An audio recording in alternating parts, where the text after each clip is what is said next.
Mr. President, kayo po ba sa puso ninyo, gusto niyo bang makipagkasundo pa sa mga Duterte? Oo.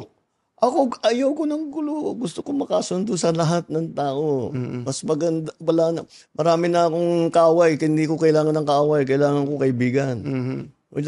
Kagaya na sabi ko sa'yo, pagka... hindi ko... Magko-confess ako dito. Lesson we learned from this election. Don't explain it to us anymore, just do it. Nagsawa na ang Pilipino sa politika. Nararamdaman ko po sa inyo yung frustration nyo, no? Na may gusto kayong gawin pero hindi nyo magawa. Masyado raw kasi kayong mabait. Anong gagawin ko? Maging masamang tao. Siguro, dapat nga talaga maging mas mabagsik talaga. Inaamin nyo po ba na may pagkukulang kayo doon? Oo. Ang problema sa malalaking proyekto, di ba, transportation. Medyo matagal eh. Matagal talaga. Matagal yan. Sir, wala ba kayong sisibaking gabinete ngayon? Baka mangyari yan. Ang bait nyo, sir. Ha? Ang bait nyo talaga. Bakit? Hindi ko... Magko-confess ako dito. Kumusta po kayo, Mr. President? Mabuti naman. Mabuti naman. Opo. Anong realization nyo na ganito po ang naging resulta po ng eleksyon? May kinalaman po sa administration slate. Para sa akin, I have two conclusions dito sa election. Una, nagsawa na ang Pilipino sa politika. Sawan-sawa na sa politika. Ang mensahe sa amin lahat, hindi lamang sa akin, kundi sa aming lahat, tama na yung pamumulitika ninyo. At kami naman ang asikasuhin ninyo.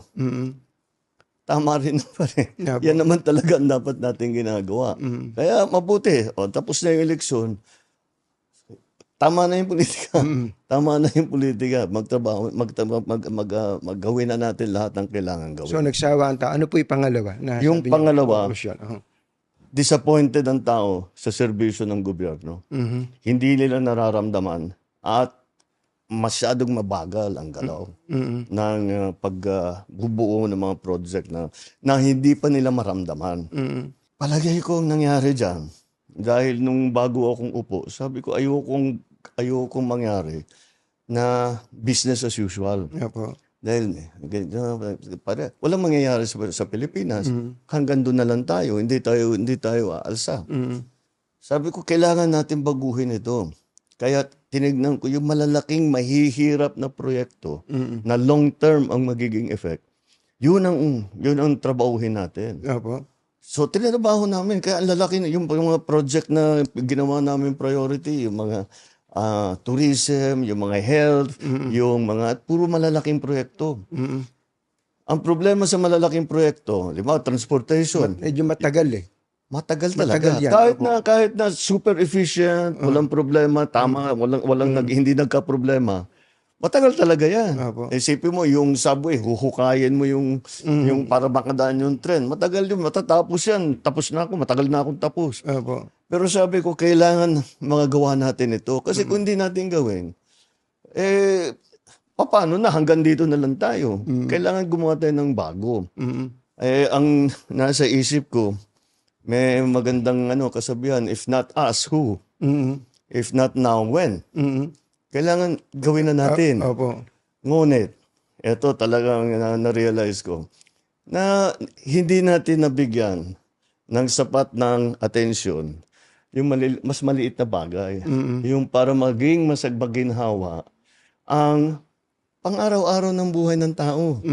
Yung pila sa tren, yung traffic, yung mga ganyang klase. Para naman mas maginhawa ang buhay ng tao. Kasi iniisip ko, hindi, pag pinaganda natin yan, gaganda rin. Anong gagawin natin ngayon habang inaantay immediate, na? Anong gagawin natin ngayon? Ayun ang talagang bibigyan natin ng atensyon ngayon. Pero, inaamin niyo po ba na may pagkukulang kayo doon? Oo. Nag-concentrate kami lahat, yung kabinete lahat. Sinasabi ko, ito yung mga importante. Kailangan umpisahan natin ito. At kahit wala na tayo rito, nasa lagay na yan, na tuloy-tuloy na yan. Kailangan ng talagang tapusin. Yun ang talagang iniisip ko. Pagka ako nag-utos, marami pa akong kukumbinsin.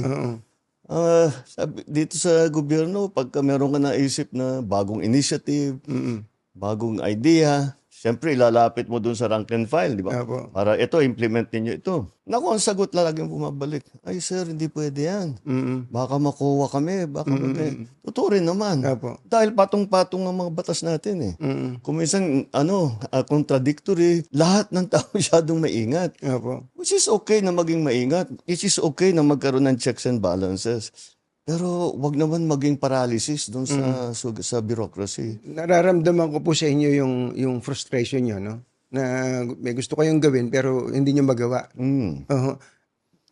Pasensya na uli kayo. Tatanungin ko lang itong tanong na to. Masyado raw kasi kayong mabait. Marami nagsasabi sa akin yan. Oo. Anong gagawin ko? Maging masamang tao. Hindi ko naman mababago yung ugali ko.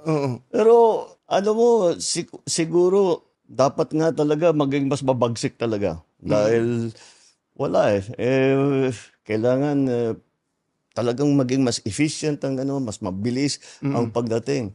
Kasama na siguro yan sa eleksyon namin dito sa naging eleksyon na nakaraan. Pasensya na kayo uli, ano? Bagamat ang gusto nyo sana wag na munang politika bago lang natin iwanan yung eleksyon. Can you categorically say na ayaw nyo po ng impeachment? Yung impeachment, nasa Senado na yan. Pabayaan natin sila, may proseso yan. Pabayaan natin ang proseso. Ako, basta ang nasa isip ko, tapos ng eleksyon, balik sa trabaho. Gawin na natin lahat with the new lessons learned. Sinusumbatan kayo mula day 1 hanggang sa kamakailan lang, yung 20 pesos na bigas. Okay, tatanungin ko po kayo, nilaunch nyo po yung 20 pesos na bigas bago mag-eleksyon. At ang sinasabi na iba, nako, hindi sustainable yan. Patsi-patsi lang yan. Hindi maitutuloy ng gobyerno yan. Unang tanong ko po, ba't ho ba ngayon nyo lang ginawa yon?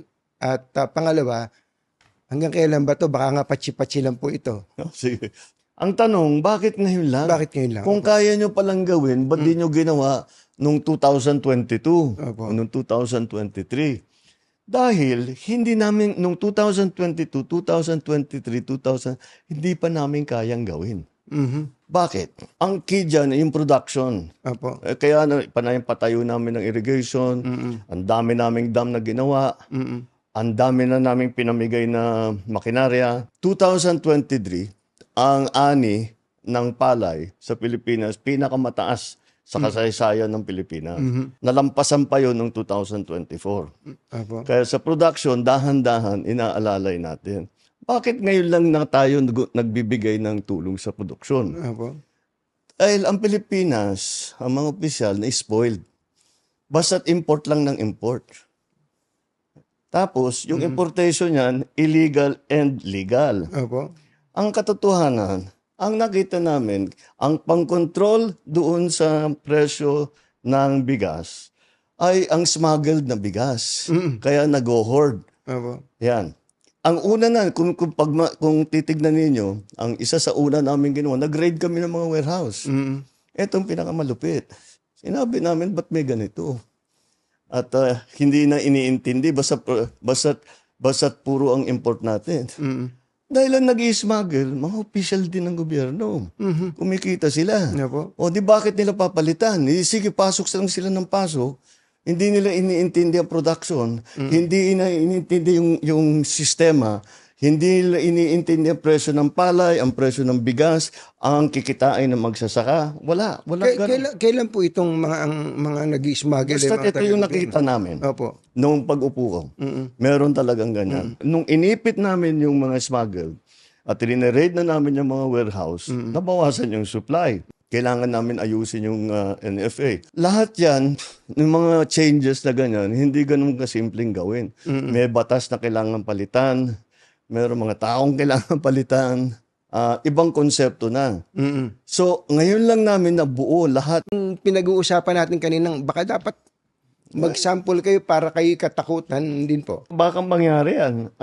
Dito nga, sa ginagawa namin performance review, yun ang warning ko sa kanila, and that's what we will have to look at again. Kung talagang may nagkukulang o korap, kung talagang masyadong mabigat yung kanilang kasalanan, kasuhan na namin. Tignan natin kung ano maging resulta nitong performance. Pero kayong hindi kayo happy sa iba dyan eh. Yung mga hindi ako happy, tinanggal ko na. Wala na bang tatanggalin?